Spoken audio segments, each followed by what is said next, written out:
వంగవీటి రాధా పోటీ చేయబోతున్నారా? మొన్న నాదెళ్ల మనోహర్ని కలవటం, ఆ తర్వాతన బాలశౌరిని కలవటంతో డౌట్ వచ్చింది. వాస్తవంగా ఆయనకి విజయవాడ సెంట్రల్ అడుగుతూ వచ్చారు. తెలుగుదేశం పార్టీలో ఆ ఛాయిస్ లేదు. తెలుగుదేశం, జనసేన, భారతీయ జనతా పార్టీ పొత్తు పెట్టేసుకోవడం వల్ల ఇంకో పార్టీలోనూ అవకాశం లేదు. వైఎస్ఆర్ కాంగ్రెస్ పార్టీలోనూ అవకాశం లేదు. జనసేనలో విజయవాడ సెంట్రల్కి జనసేన ఇవ్వలేదు.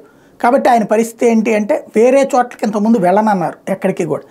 ఇప్పుడు అవనిగడ్డకి వెళ్తారా? బాలశౌరి ఇప్పుడు అక్కడ జనసేన అవనిగడ్డ తీసుకుంది, మచిలీపట్నం పార్లమెంటు పరిధిలో మచిలీపట్నం సీట్ని తీసుకుంది. అవనిగడ్డ నుంచి వంగవీటి రాధా పోటీ చేస్తారా అన్నటువంటి ఒక ప్రశ్న, అందుకు అంగీకరించారంటుంది. ఆల్రెడీ అక్కడ బాలశౌరి వేరే వాళ్ళతో ప్రిపేర్ చేసేసుకుని ఉన్నటువంటి ప్లాట్ఫామ్.